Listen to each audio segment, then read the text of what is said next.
You know how some messages don't even need to be loud to hurt? Mine came in a soft ping, a simple email from my cousin Emma. Can't wait to see you at your parents' 40th anniversary party. It's going to be beautiful. Melissa did such a great job with the planning. I blinked. Wait, what party? I searched my inbox. My name wasn't on any invite. My phone, no missed calls, no text chains, just silence. The kind of silence that doesn't fall by accident, the kind that's carefully chosen. I was their daughter, the eldest, the one who built a life from the ground up. But somehow they'd managed to throw a grand celebration using my business contacts, my vendor discounts, and even my charities venue, without me. I'm Danielle Cross, CEO, founder, philanthropist, and apparently the family embarrassment they'd rather forget.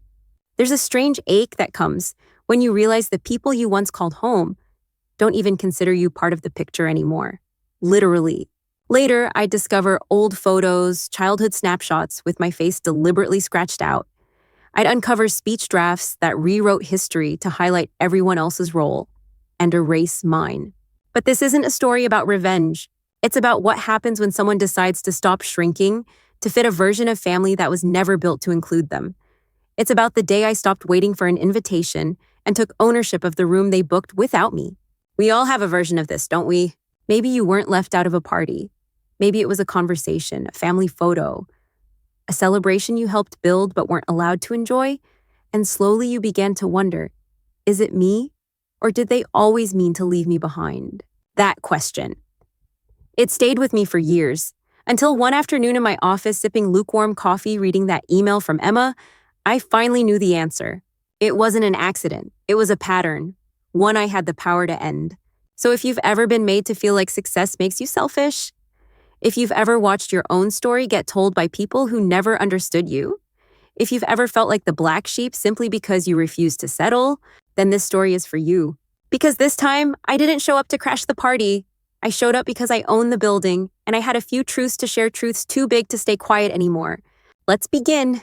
It started with a seemingly harmless email, the kind you open without thinking, the kind that glows on your screen like any other midweek note.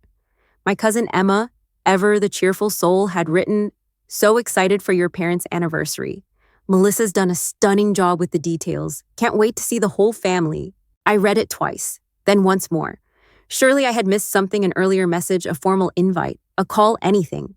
But there was nothing. No envelope with elegant script, no digital evite, no group text or family planning thread. I checked my junk mail, my voicemails, even my physical mailbox, like someone chasing a memory that hadn't happened. And then it hit me. I wasn't invited. Not forgotten, not overlooked, just excluded, quietly, deliberately. What hurt most wasn't the party. It was the precision with which they had built something together and carved me out like I was never meant to be in the photo. And yet there they were, using the very venue I'd helped renovate years ago, the one my foundation had funded after Mom said, maybe tone down the whole giving back thing. It's a bit much, don't you think? Apparently it wasn't too much now. It was just theirs. I sat in my corner office high above the city in a building named after my company. Outside, the world buzzed with movement and meaning. But inside, I felt like a 15-year-old again, standing by the punch bowl at a cousin's birthday while everyone else posed for photos I was told to step out of. You don't forget moments like that, the subtle ones, the quiet ones, the ones that tell you your presence makes us uncomfortable. It's a special kind of pain when the people who watched you grow begin pretending you're no longer part of the narrative. Not because you did something wrong, but because your very existence challenges the comfort they've built around mediocrity. I once read that family isn't defined by who you're born to. It's defined by who claps when you rise. That quote rang louder in my head than ever before. Because while Melissa was now playing event planner and Mom was sending out glittery invitations, I was sitting in a room built by sacrifice, late nights, and no shortcuts. A room they'd happily booked, just not for me. That was the moment something in me shifted. Not into bitterness, not into revenge, but into clarity. If I wasn't part of their celebration, then maybe it was time to start crafting one of my own, not out of spite, but out of truth. And as I reached for the phone to call Vera, my assistant, I realized this wouldn't just be a response. It would be a beginning, and that beginning. It started with one very simple question. Who really owns the room they booked without me? Vera, I called, trying to keep the sharp edge out of my voice. My assistant appeared instantly, tablet in hand, eyes already scanning for what I might ask. "Do you know anything about my parents' anniversary party?" She hesitated just enough for me to notice. "I was going to tell you," she said softly. "Last week I intercepted a few emails about a large-scale private booking for the Sterling Hall." My breath caught. The Sterling Hall wasn't just any event space. It was one of my company's flagship philanthropic projects, a venue restored using our foundation's grants, dedicated to causes like mental health awareness, trauma recovery, and women-led entrepreneurship. It wasn't a place meant for exclusion. It was built on the idea of belonging. "Pull up the reservation thread," I said. She tapped her screen. The names glowed back at me like little betrayal's mom, Melissa, the event coordinator, the florist we'd used for our gala last fall, the catering partner who had once told me my story inspired his wife to start her own business. And then I saw it, a message from my mother.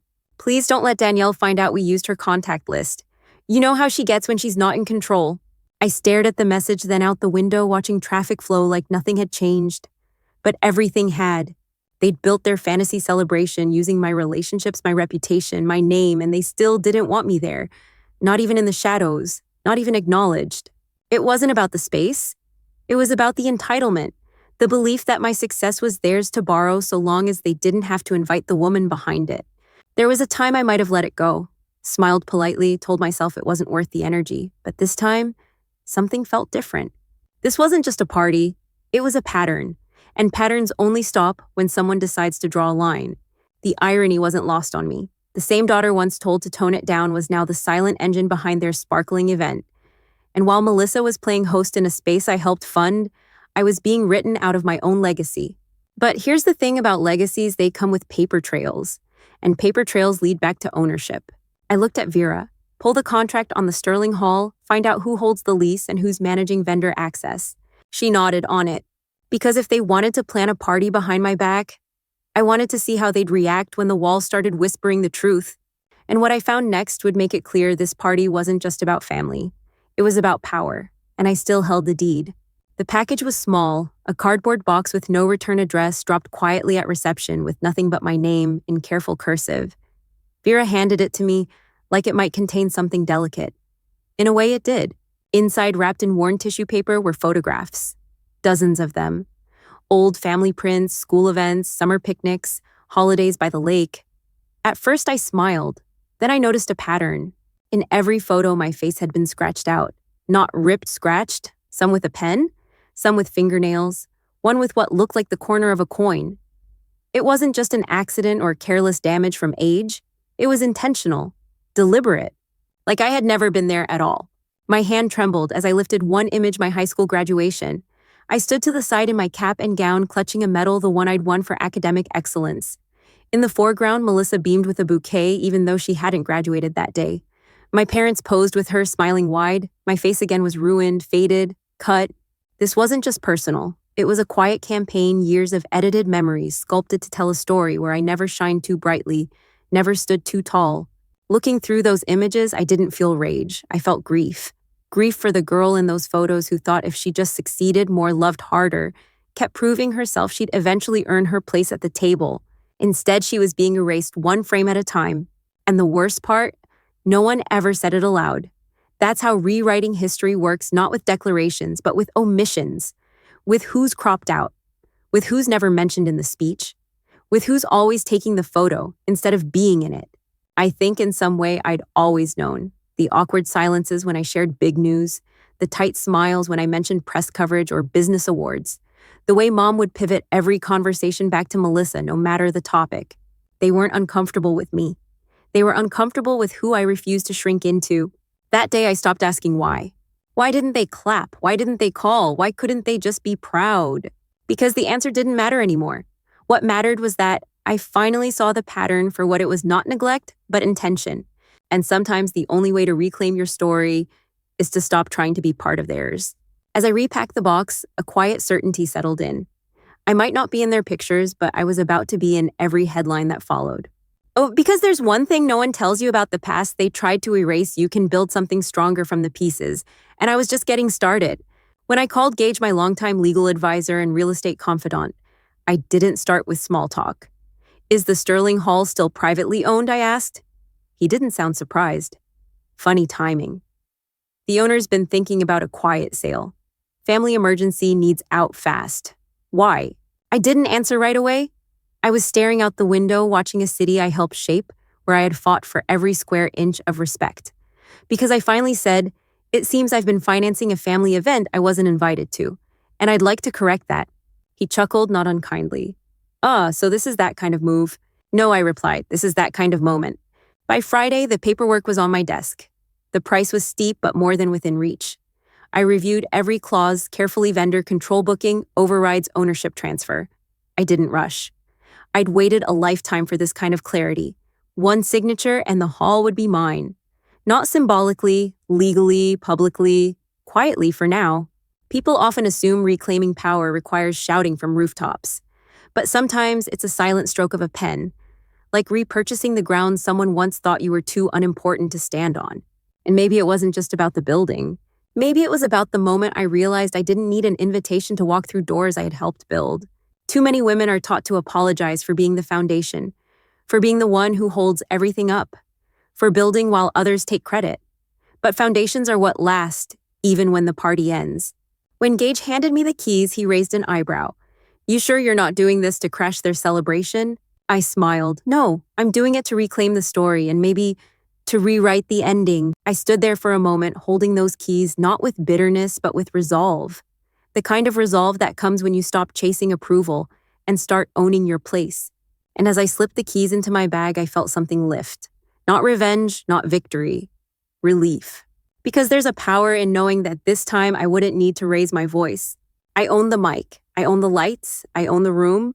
And as I'd soon discover what they planned behind my back was about to be rewritten floor by floor. The Sterling Hall had recently upgraded to a new integrated security system, something my company had quietly sponsored through our foundation's Community Enhancement Fund.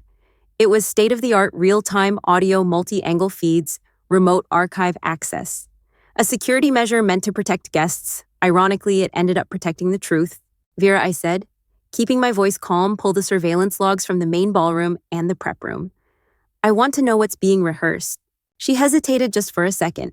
"You're sure?" I nodded. I wasn't chasing drama. I was chasing clarity. What we found wasn't shocking, not anymore, but it still stung. There on the 4K playback was my mother standing at the podium practicing her speech. Her voice was soft, rehearsed, brimming with faux grace. "We're so proud of our daughter Melissa," she said, pausing like she expected applause. "She's finally found her purpose in organizing this event, a true reflection of the love this family holds." I waited. No mention of me, not even in passing. Then she added, "Of course Danielle couldn't make it. You know how it is with career-obsessed people? Career-obsessed." That phrase echoed louder than any insult. It wasn't just a dig, it was an indictment. A carefully crafted narrative that painted my dedication as a flaw, my absence as selfishness, and my success as something shameful. In another clip, Melissa was practicing her own surprise announcement, taking over the family's charitable efforts through my foundation. "It's time to give back in a meaningful way," she beamed. "With the resources we've been blessed with, resources I created, relationships I built, work I bled for." And yet here they were, rehearsing lines like characters in a play they wrote without the lead. It's funny how people speak when they think you aren't listening. Their true stories slip out, the ones they don't write down but carry in tone, timing, and omission. They stop pretending. They start rewriting. And that's the danger, isn't it? When you're not in the room, someone else will tell your story, and too often they'll tell it wrong. That night, I watched hours of footage. Laughter, eye rolls, my name used as a punchline, as a footnote, as a cautionary tale. And yet instead of rage, I felt something steadier take its place. Resolve, because if they were going to craft speeches in my absence, I was going to craft something else in return. Something they couldn't control, couldn't rehearse, and definitely couldn't erase the truth. And soon the room they thought was theirs would hear every word of it. The Sterling Hall looked radiant that evening. Glowing uplights kissed every pillar, candles flickered inside crystal hurricanes, and soft classical music floated through the air. It was the kind of event my company had been known for, the kind I used to oversee personally. And tonight it was in full swing just without me. Or so they thought.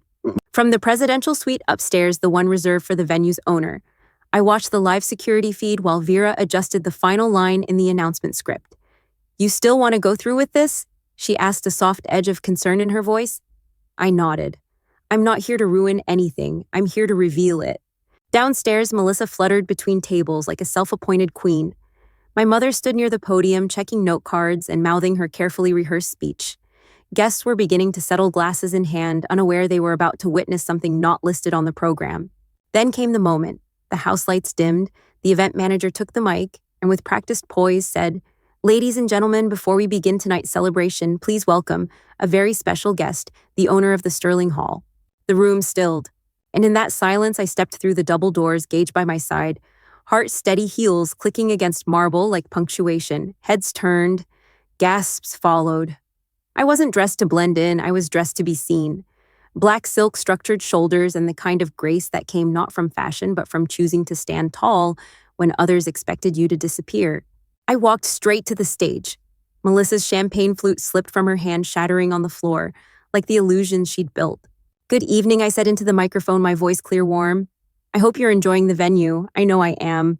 There was a rustle of whispers, one or two half-hearted claps, and a few guests checking their phones. My mother stood frozen, note cards trembling. My father, ever the diplomat, looked at the ceiling tiles like they held answers. But I wasn't here for them. Not anymore. I wasn't invited tonight, I continued, but that's all right. Because as it turns out, I own the space. Soft laughter rippled in the crowd, nervous, unsure, but curious. And since we're all gathered here to celebrate honesty, unity, and family values, I thought I'd bring a few truths to the table. I paused, letting the moment breathe. There's a power that comes when you stop performing, when you stop begging for approval and start naming things plainly. It doesn't come from anger. It comes from clarity. And clarity tonight was mine. What followed wasn't a speech. It was a story, one they thought they'd buried. And the next few minutes would reveal just how wrong they were. I didn't bring cue cards. I didn't need to rehearse a speech. Because what I had wasn't crafted in a quiet study with careful edits. It was lived, endured, and finally understood. Behind me, the screen flickered to life. Vera, ever efficient, began the slideshow. At first, it looked like any nostalgic trip down memory lane, a birthday party, a school play, a graduation ceremony. And then the pattern became clear. In each photo, my face was scratched out, cropped, blurred. In some, I wasn't there at all. Gasps rose. A few guests looked away. Others stared, blinking slowly, as if realizing the images told a different story than the one they'd always believed. "My family likes to celebrate unity," I said gently. "But unity built on exclusion isn't family. It's theater." More images appeared, emails from Mom about the venue rehearsal notes with my name removed, Melissa's Instagram captions taking credit for my foundation's work. No commentary, no bitterness, just documentation. "I didn't come here to steal the spotlight," I continued. "I came to turn it back on." There's a strange thing that happens. When you stop trying to protect the feelings of people who've never protected yours, you stop whispering the truth and you start saying it plainly. I told the room about the foundation, the years of work, the relationships forged, the values that had shaped it, values now being repackaged without permission. Then with a quiet hand, I reached into my bag and pulled out the final item, a signed document dissolving all personal and professional ties with my family. "This isn't revenge," I said. "This is clarity. This is peace." My voice didn't crack. It didn't rise. Because healing isn't always loud, sometimes it's just firm. People often ask, how do you confront a family that's rewritten your place in the story? You don't yell. You show the pages. You give them the gift of the truth, unwrapped, unflinching, undeniable. I stepped down from the stage. The crowd buzzed, murmured, shifted. Some applauded, some stayed seated, but no one could say they didn't see it now. And as I crossed the ballroom, the one they'd planned without me, I wasn't walking out empty. I was walking out free, and into something far greater than revenge, my own narrative. The morning after the party, the Sterling Hall felt different. Gone were the murmurs and music, the clinking glasses and careful smiles. In their place, the quiet hum of a cleaning crew and soft sunlight spilling through the stained glass windows. I stood alone in the ballroom now, truly mine in every way, not just by paperwork, but by purpose. Miss Cross, the event manager, approached gently. "The foundation team is here to discuss your next initiative." I nodded, heart steadier than it had been in years. "Send them up to the Phoenix Room." The Phoenix Room, that's what I'd renamed the upper wing of the hall. It used to be a storage space, forgotten, overlooked. Now, it would serve as a sanctuary for people like me, people who had been erased, excluded, misunderstood by those who claimed to love them most. Workshops on emotional healing, talks on generational trauma, quiet rooms for grief, laughter, reclamation. Because not all wounds come from strangers, and not all healing begins with forgiveness. Some begin with rebuilding. Sydney was the first to walk through the doors holding 2 coffees and a folder of community proposals. "Your inbox is a mess," she joked, "but the internet loves you." Apparently, the night's video had gone viral, not for drama, but for truth. For the courage to stand without shouting, to call out betrayal with dignity. Even Melissa had sent a message, a real one, no performance, no excuses, just 6 words, "I get it now. I'm sorry." I didn't know if I believed her yet, but I believed in the power of accountability. And that was a start. They say you can't choose your family, but you can choose who you build with, who shows up, who cheers for you not out of obligation but joy. That day in the Phoenix room, I looked around at the faces seated at the table, Vera Gage Sydney, the nonprofit team, a local therapist who once called my foundation her last hope, and I realized this was my family. Built, not inherited. Not perfect, but present. And as I signed the final document launching our first public initiative, a mental health fund for adult children of toxic households, I felt a calm I hadn't known before. Because when you rise from ashes, you don't just rebuild what was lost. You build something better. And maybe, just maybe, that's the kind of legacy worth leaving, not for the ones who shut the door, but for those still finding the courage to knock. If this story resonated with you, if you've ever felt unseen, rewritten, or quietly erased, know this, you are not alone. And your story still matters no matter who tried to take it from you. Share your thoughts in the comments. Have you ever had to reclaim your voice from those who tried to silence it? We'd love to hear your experience because stories like yours are what help others find their way. If this video gave you strength or clarity, give it a like. It tells the platform these stories are worth telling. Subscribe for more powerful narratives about healing identity and the quiet victories that shape us.